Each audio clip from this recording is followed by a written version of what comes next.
So now we're going to go through the anatomy of the brain and spinal cord. And we'll start with the brain. So to start with, the brain is structured into sort of the higher centers, which would include the cerebral cortex and essentially the cerebrum, which is divided into two halves, and then we'll talk about sort of the midbrain and the hindbrain. But the cerebral cortex is the sort of exterior structure, the wrinkled portion of your cerebrum, which are the two halves of the cerebral hemispheres. And the hemispheres are divided by a groove called the longitudinal fissure. However, a structure called the corpus callosum, which is essentially a sort of a sheet of neurons that pass across the two hemispheres, allow them to connect and to talk to one another. The brain is also divided into lobes, the frontal lobe, the parietal lobe, the occipital lobe, and the temporal lobe. It's a bit beyond our scope to go into all of the different things that they do, although there's certainly a wealth of information out there about that, and I'm happy to answer questions to whatever degree I can from folks who have them. So below the highest center, the cerebral hemispheres, we have the diencephalon. Now the diencephalon is composed of multiple structures, the thalamus, the hypothalamus, and the pituitary gland. But essentially, the diencephalon connects the cerebral hemispheres, the higher centers of the brain function, with the brainstem and the spinal cord.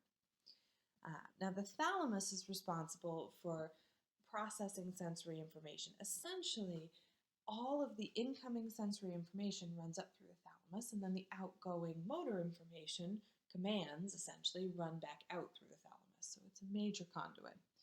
That's true for everything except for the olfactory neurons, which travel more directly, possibly because it's a much older system, possibly the oldest part of the sensory system. Now, the hypothalamus regulates the autonomic nervous system and the endocrine system. Now, it regulates the endocrine system by regulating the pituitary gland, and the primary functions of the hypothalamus are involved in memory and emotion. The pituitary gland is called the master gland. It essentially regulates all of the other endocrine glands, but of course it's itself regulated by the hypothalamus. The brain stem, which is the lowest part of the brain connecting directly to the spinal cord, it provides sensory input, motor output for the head and the neck. So again, like the thalamus, sensory input is running up through the brainstem, and then motor output is running back down through the brainstem. It helps with localizing the source of sensory input, and it helps with maintaining sleep and wakefulness. People with brainstem dysfunction may not be able to properly regulate their sleep. They may fall asleep when they shouldn't, or be unable to sleep when they should. It's composed of the midbrain, the pons, the medulla, and the cerebellum. Now, the cerebellum is interesting because it's important for balance and coordination. Without a functioning cerebellum, you would find it difficult to coordinate your movements to walk and perform many basic tasks. When you look at a picture, the large picture here of the brain, it's cross-section, as if you were sort of slicing down the longitudinal fissure. You can't see the cerebellum in that view, but if you just look at the brain from the surface, you'll see it. It's right there, sort of at the back or the dorsal side, underneath, right next to the brainstem. And it's got lots of sort of wrinkling, much like the cerebral hemispheres of the brain. And we'll talk about that when we go through the embryology. So there are a number of accessory structures that support the brain. The brain has its own specialized circulatory system with a lot of redundancies to it.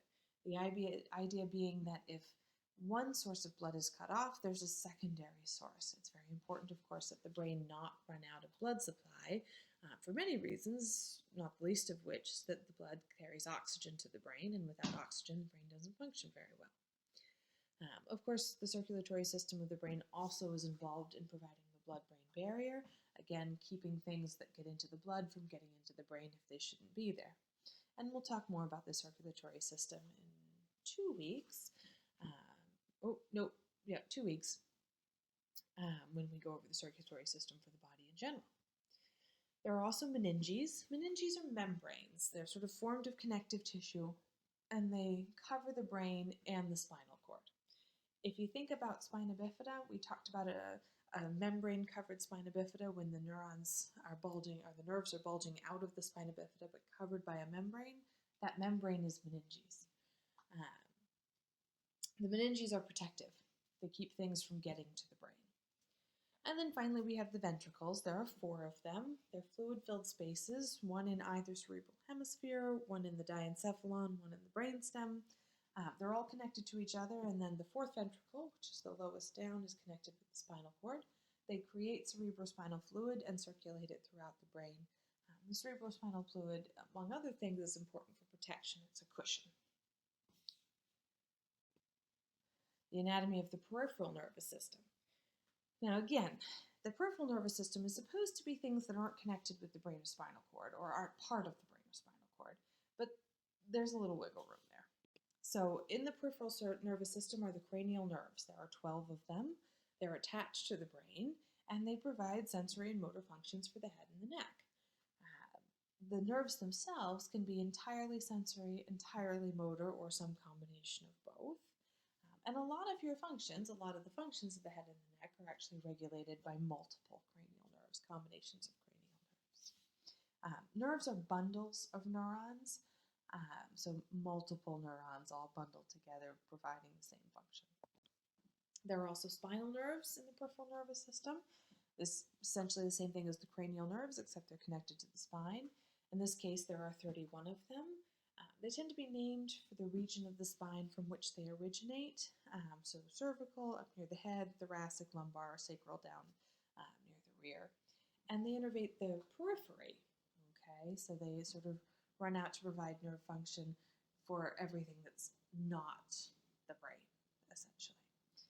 Now, there are, again, 12 cranial nerves, 31 spinal nerves. It is beyond the scope of this class to have you memorize their names and their functions in 8 weeks. That's just too much. But if you have questions about them, again, please let me know. And finally, I'd like to add the story, briefly, of Phineas Gage. Some of you may be familiar with his story, but it's an interesting one, and it illustrates a number of points about the brain and how it works. Phineas Gage was born in Grafton, New Hampshire in the 1800s, so he was local. And in 1848, he was working for a railroad using a tamping iron. Now, I will admit, I am not terribly well educated about how railroads are created, but I do know that the tamping iron is a long metal rod used to sort of pound blasting powder into a location so that you can set it on fire and blow something up. It's about the end of my understanding. But for Mr. Gage, he was using his tamping iron. Powder exploded, and it drove the tamping iron up through his skull, through his brain, and out the other end, which is shown in the pictures here. Intriguingly, although things were certainly dicey there for a little bit, he recovered, even though he'd essentially sort of separated the frontal lobe of his brain. And he experienced some fairly significant personality changes, but he recovered well enough that he was actually able to work as a coach driver. His social skills, which were fairly impaired immediately after the accident, did return to some degree, and he went on to live for 12 more years after the accident, again as a functional member of society. So the brain really is quite amazing, not only in its ability to heal itself, but also in the redundancies and the structures that make it possible for people to survive brain injuries.